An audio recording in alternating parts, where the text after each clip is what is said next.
Queridos hermanos y hermanas, queridos amigos, bienvenidos en el Departamento de Escuela Sabática de la Asociación General. Estamos junto con nuestra querida hermana Raquel. Bienvenida, Raquel. Y tenemos una lección muy interesante, es la última lección en este trimestre, la recompensa de la lealtad. Vamos a ver todos los detalles de esa recompensa tan deseada, pero antes de estudiar el tema de la recompensa, queremos invitar a nuestro Señor Jesucristo, que Él está con nosotros en ese estudio de la palabra del Señor. Hacemos una oración en silencio.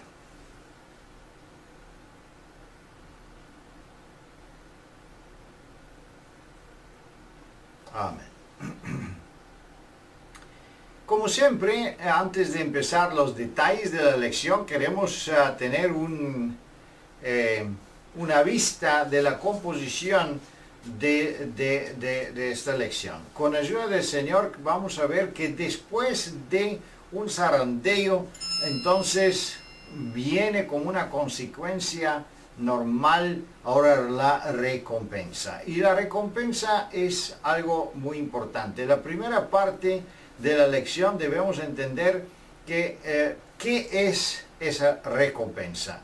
Es un asunto muy importante. Después, ¿quién va a ser recompensado? Eso es la primera parte o la introducción de la lección. La segunda parte de la lección está mencionando otros asuntos importantes y eso está prácticamente relacionado con las condiciones en que esa recompensa se puede recibir. También vamos a ver que tenemos varios tipos de recompensas. Alguna recompensa grande es la corona de que apóstol Pablo está hablando. La otra parte de la recompensa es la riqueza que nosotros prácticamente depositamos en el reino celestial, entonces vamos a recibirlo atrás con la venida de Cristo. Bueno, y esa lección está tratando de explicar qué es esa riqueza, cómo se recibe, quién recibe esa recompensa, quién recibe después la corona y qué son las condiciones de recibirla. Muy importante es la última parte de esta lección, que son las preguntas 9 y 10, que está prácticamente relacionada con los redimidos, que ellos reciben prácticamente bajo qué condición ellos reciben la corona y la victoria final. Pero la pregunta 10 es muy importante porque pone otra vez el centro sobre nuestro Señor Jesucristo, porque a través de Él es que nosotros recibimos todo además.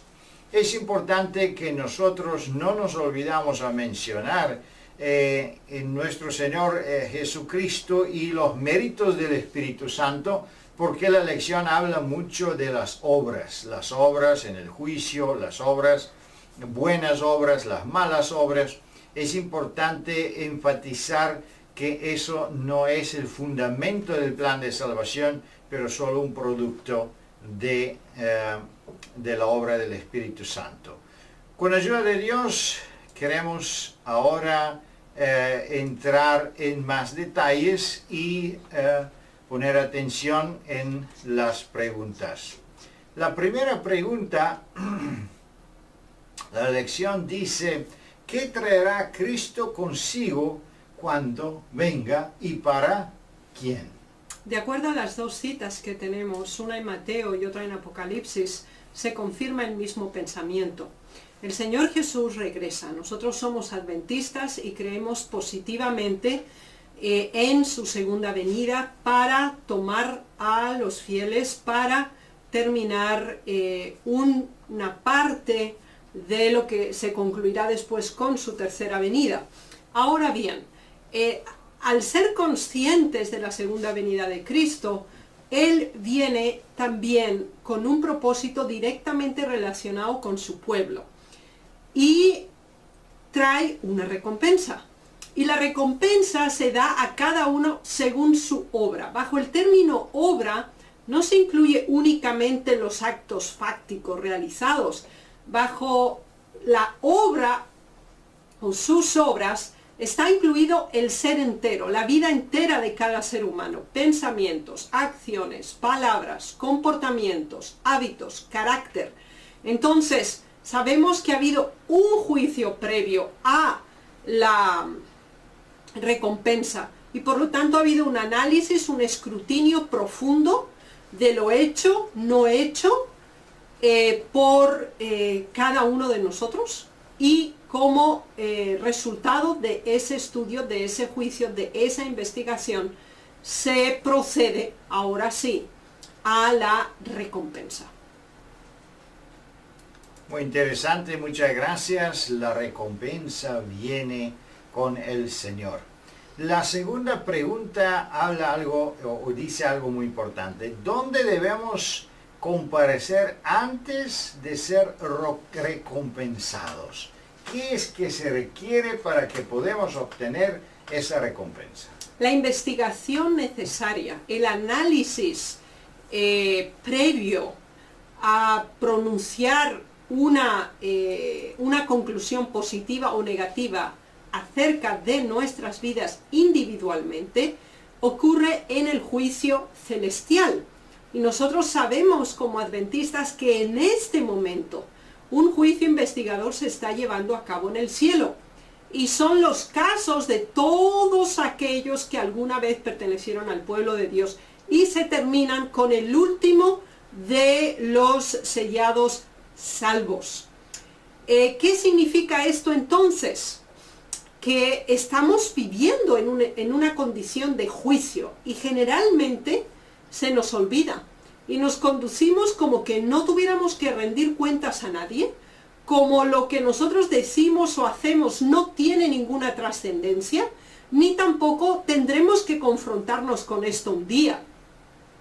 Y este es un elemento que debemos sensibilizarnos y ser conscientes al respecto.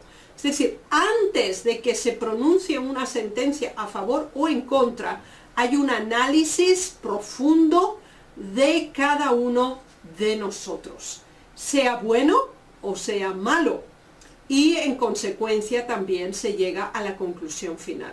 Así que esta pregunta intenta sensibilizarnos ante el hecho de que aquí, hoy y ahora se está llevando a cabo un juicio. Desconocemos cuándo tu caso y mi caso será llamado, pero con certeza será. Y eso requiere una concientización de nuestro modo de vida y de nuestras prioridades. Muchas gracias, muy interesante. Me gustaría poner la atención en el segundo testimonio aquí, mensajes selectos. Y aquí dice, si tenemos alguna preocupación para la salvación de nuestra alma, debemos efectuar un cambio decidido. Debemos buscar a Dios con verdadera contrición, con profunda contrición de alma. Debemos confesar nuestros pecados para que puedan ser borrados.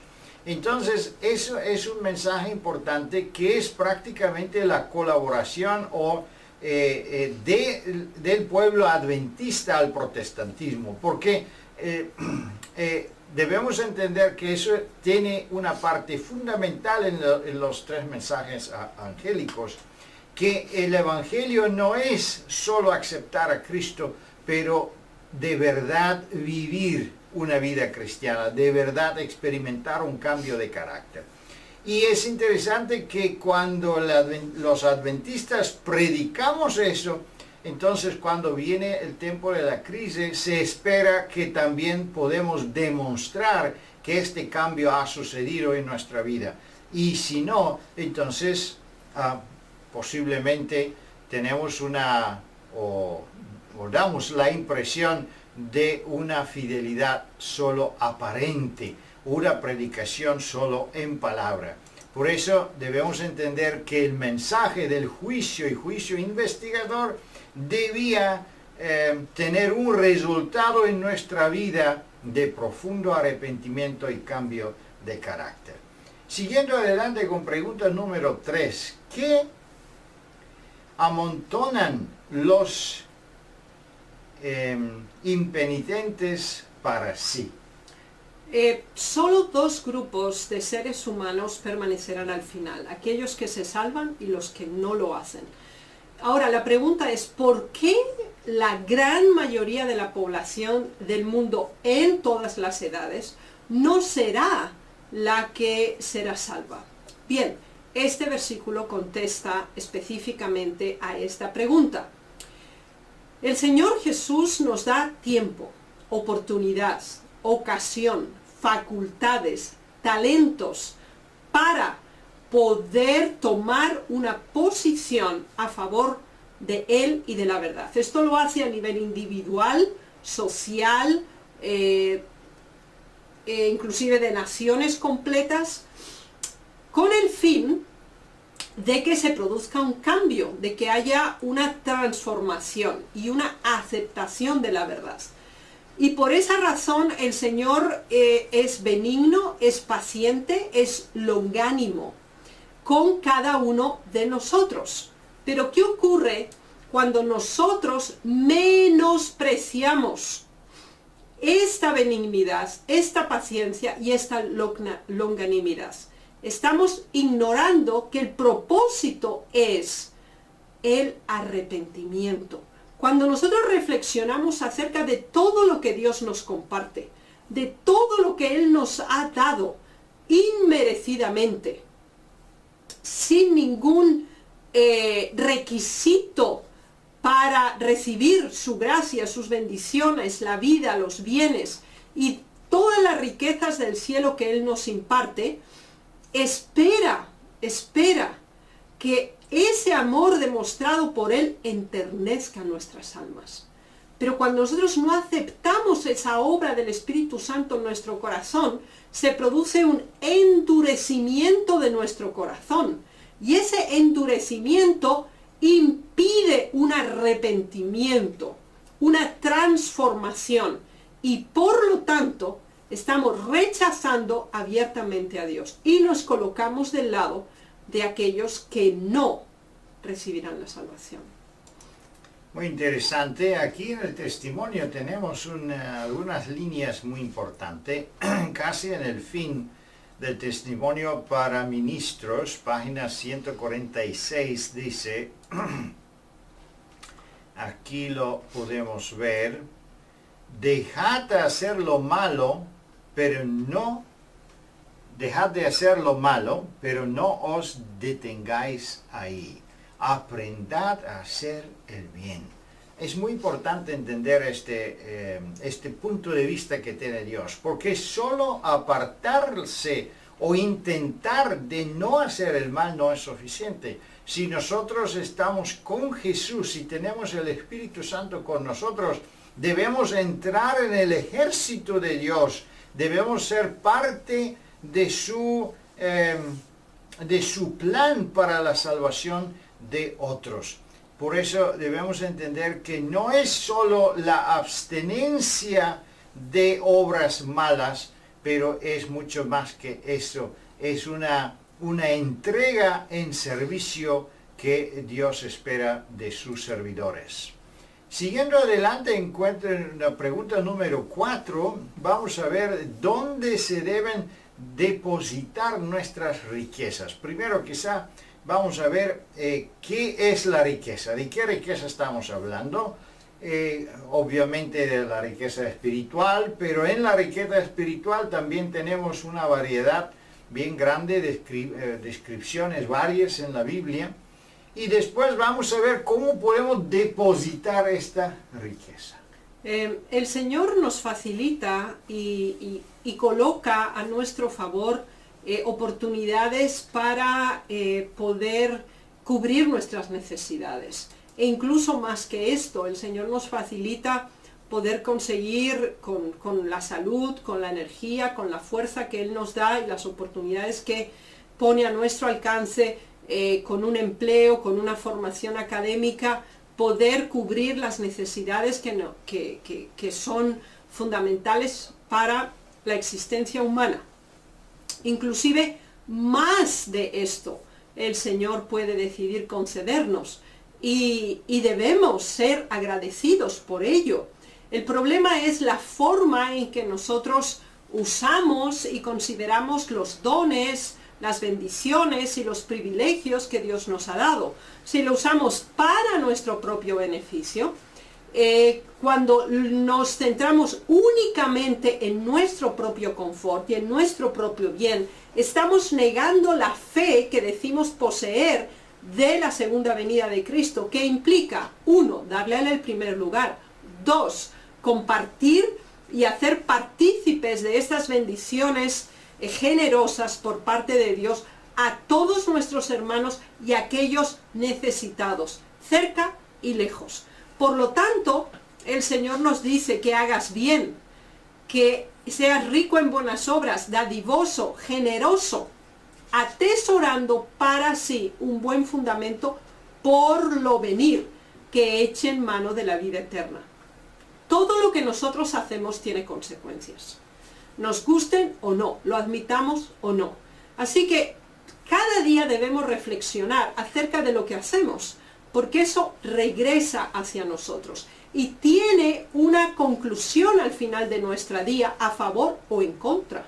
Eso no significa que vamos a estar orientados en lo que yo puedo, en lo que yo consigo. Esa sería una negación del poder salvador en nuestras vidas. Lo que nosotros tenemos que hacer es ofrecer todo lo que el Señor nos ha dado a Él de regreso. Ofrecerlo para su servicio, para el bienestar de la humanidad, y con esa actitud y proyección de vida estamos colocando tesoros en el cielo. Muchas gracias. Es interesante que el versículo bíblico en el 1 de Timoteo, capítulo 6, dice, hagan bien, que sean ricos en buenas obras. Entonces, eso se repite en varios otros versículos en el Nuevo Testamento. Entendemos que, las buenas obras están o tienen una preferencia en la palabra de Dios. También el juicio de Dios va a juzgar las obras malas, las obras buenas, y seguro todo que estudia en esa lección tiene o puede obtener esta idea que se trata mucho de las obras. Pero debemos recordarnos que ellos que hacen las buenas obras lo hacen de una forma inconsciente. Porque dice que cuando tu mano derecha hace algo bueno, la mano izquierda no lo sabe. Y también nuestro Señor declaró a los justos, ay, tú me visitaste cuando yo fui en el cárcel y tú me daste comida cuando yo tenía hambre. Pero la respuesta de los justos es, pero ¿cuándo lo hice yo? Yo no me recuerdo, yo no estoy consciente de la buena obra que fue hecha. ¿Y cómo sucede que nosotros podemos hacer buenas obras sin ser consciente de eso?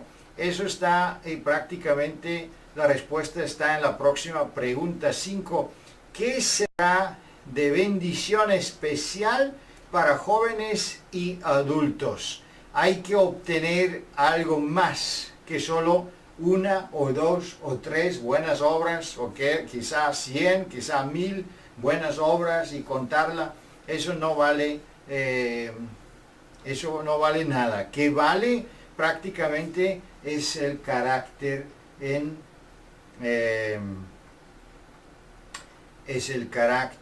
parecido al carácter de Cristo.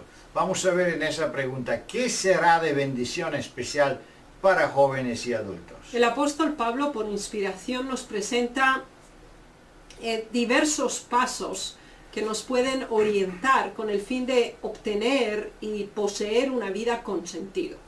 El primer elemento es el fundamento. Es decir, para cualquier labor, proyecto, objetivo que se desea alcanzar, tiene que haber un punto de partida, y ese punto de partida tiene que ser estable y firme.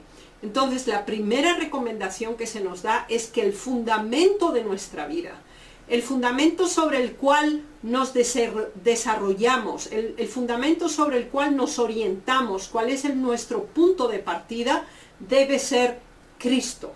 Cristo es el único y auténtico y genuino fundamento para una vida que pueda ser recompensada con la vida eterna. Así que el primer elemento es analizar cuál es nuestro fundamento. Bien, el segundo paso, que es igualmente importante también, es que no es suficiente una aceptación o una confesión verbal de creer en Jesús y aceptarlo como nuestro Salvador personal.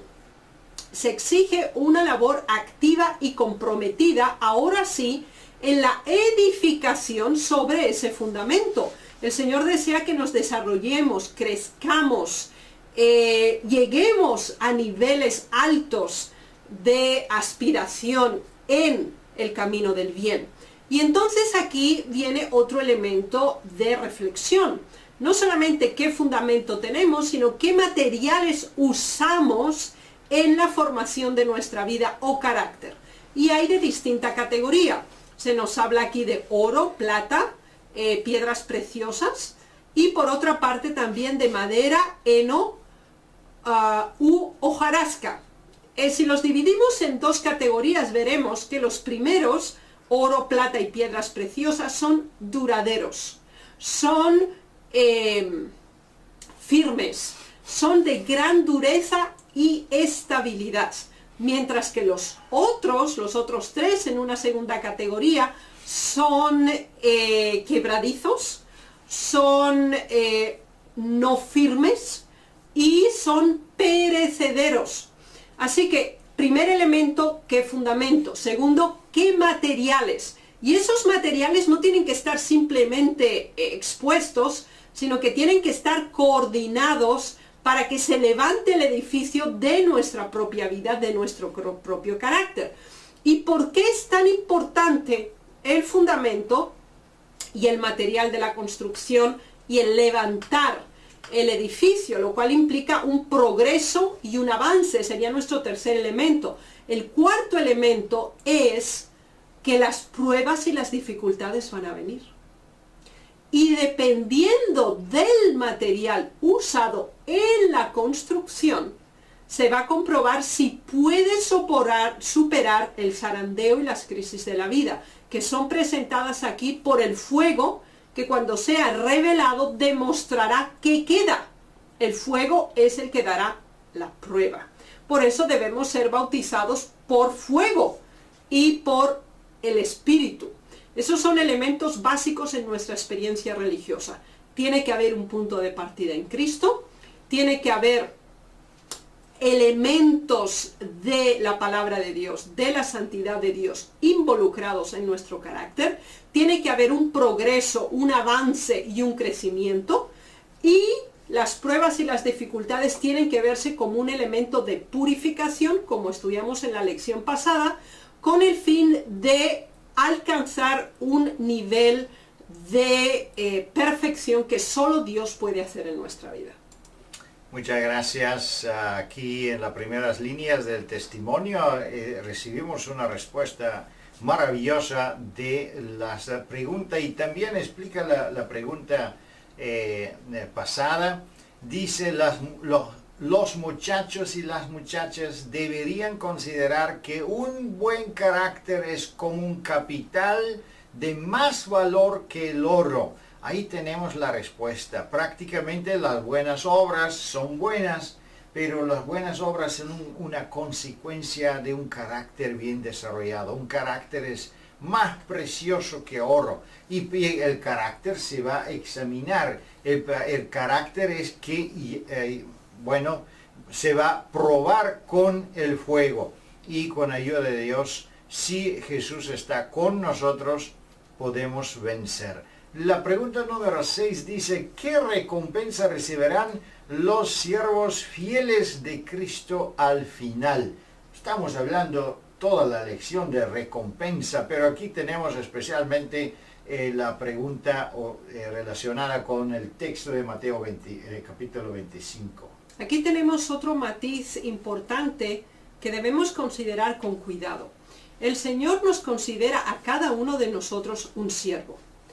Y Él nos confía talentos, bienes, bendiciones, la vida, el tiempo, etc. Ocasiones, oportunidades. Todos estos elementos con los cuales Dios nos favorece tienen el objetivo del desarrollo de nuestro carácter a la imagen y semejanza de Dios, con el fin de honrar su nombre y ayudar a nuestro prójimo, los dos principios fundamentales que deben orientar nuestra vida.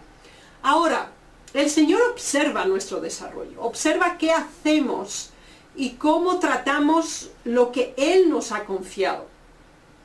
Y un día el Señor va a pronunciar una sentencia.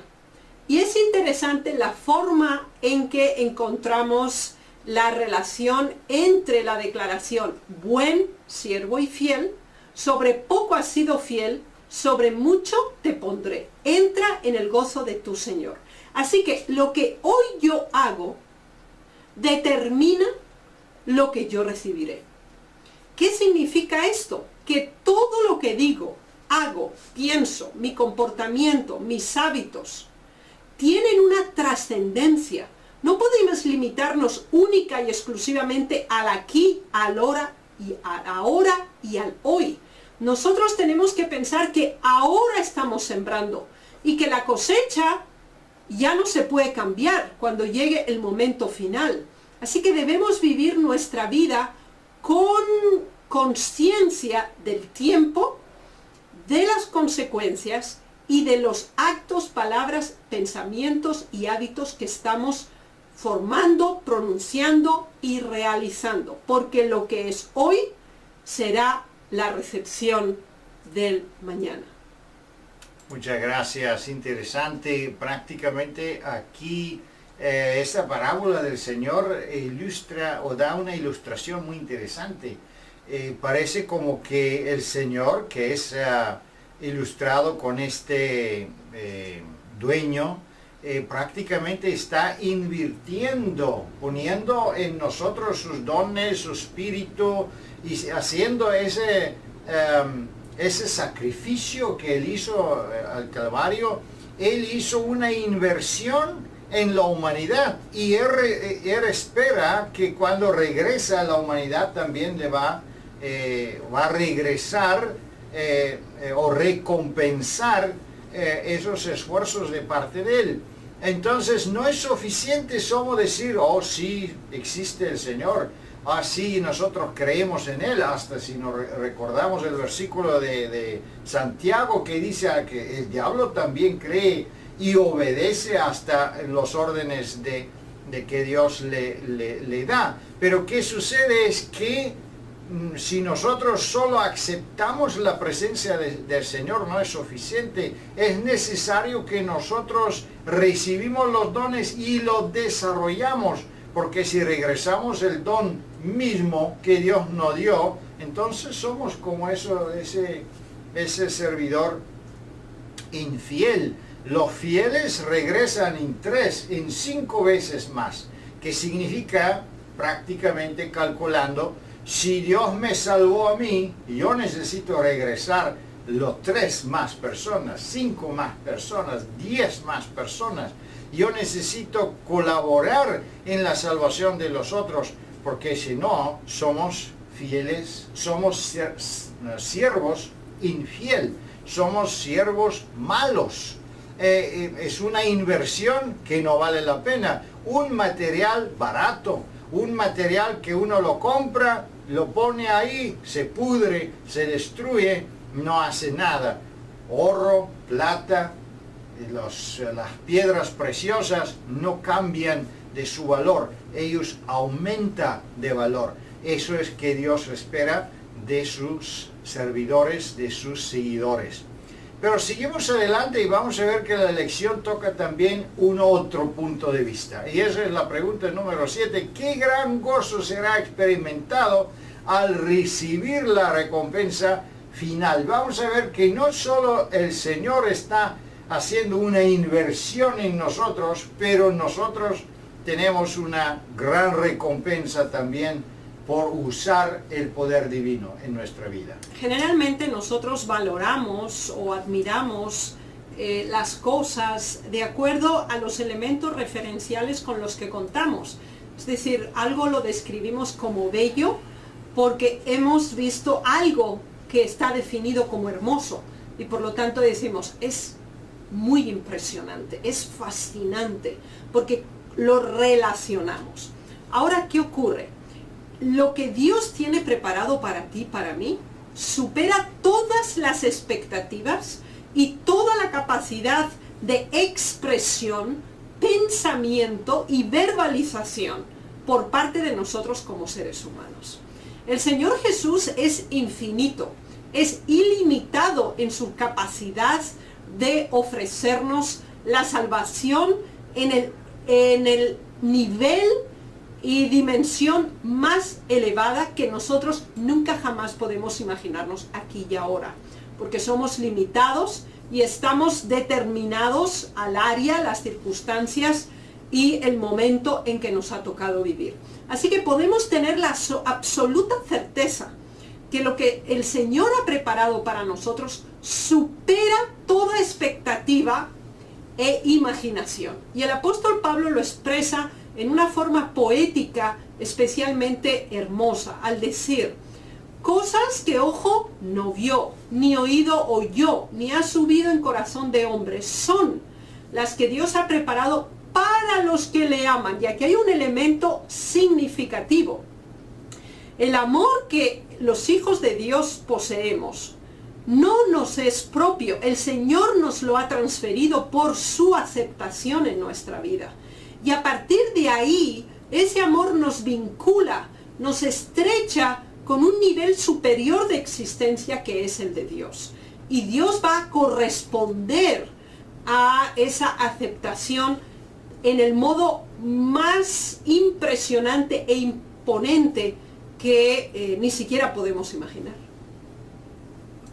Muchas gracias. Prácticamente no vale la pena especular y bueno, no podemos imaginar, podemos usar las parábolas, los símbolos que se usaron para describir esta vida eterna, la riqueza que Dios la riqueza que nos espera, la ciudad Jerusalén que es de oro y que todas las puertas son de piedras preciosas.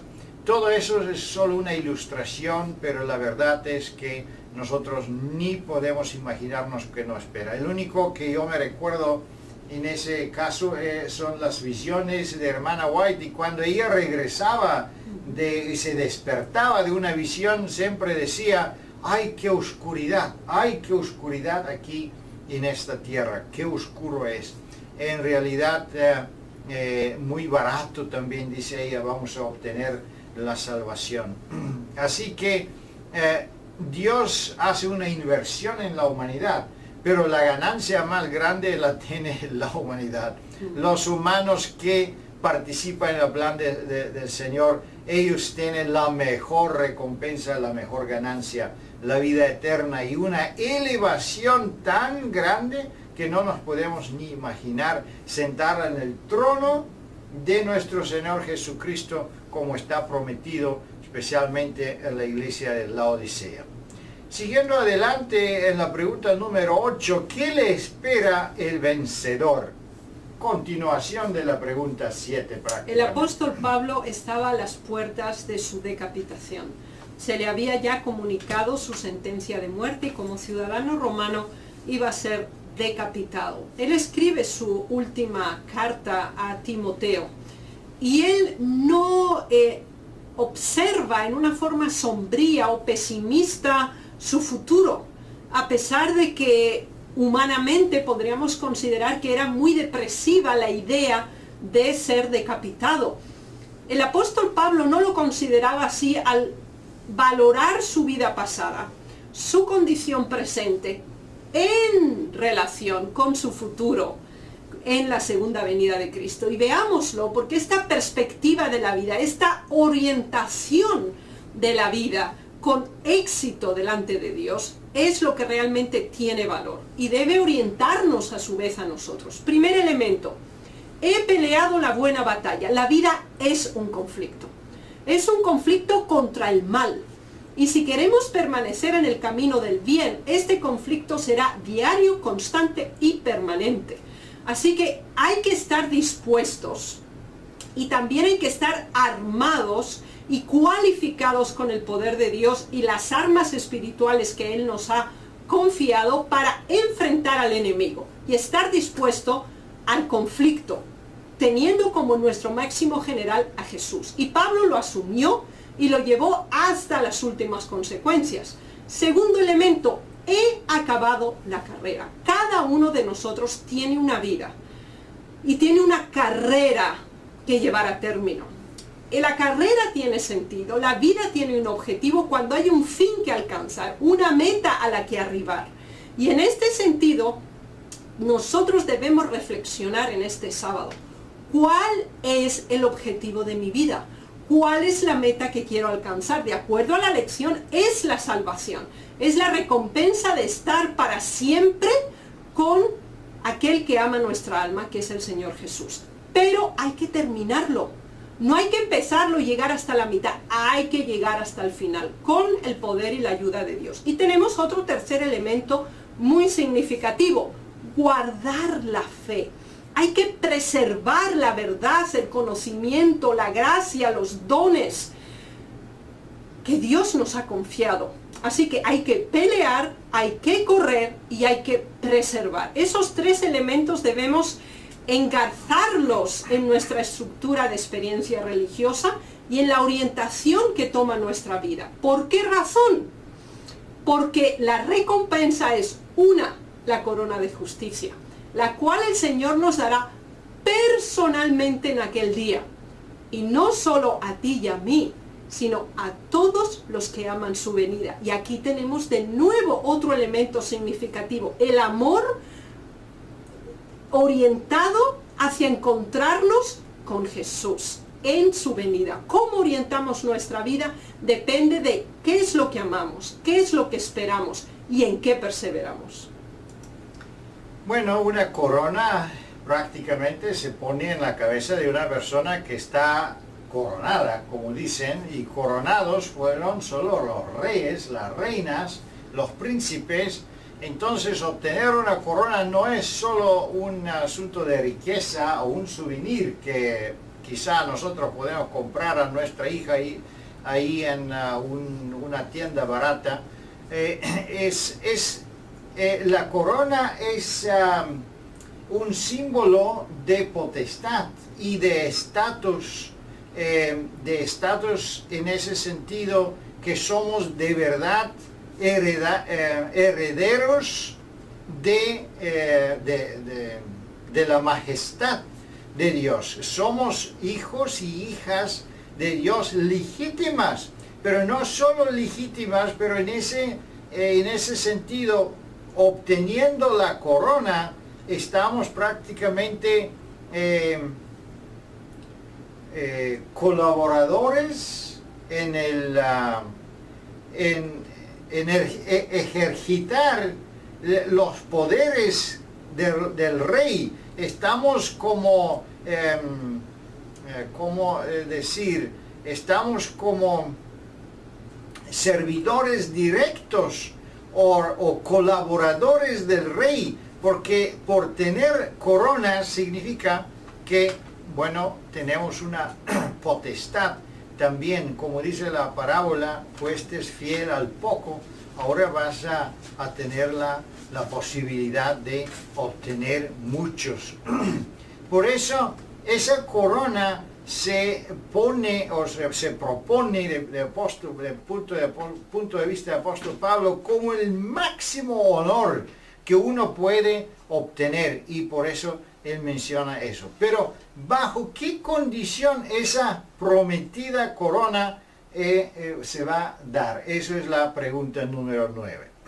El que persevera, el que soporta, el que resiste. Hemos enfatizado el zarandeo en la lección pasada, las tribulaciones y las pruebas que son un preámbulo de la victoria que se va a obtener. Así que aquí se declara, se declara con toda prontitud, bienaventurado aquel que soporta, el que resiste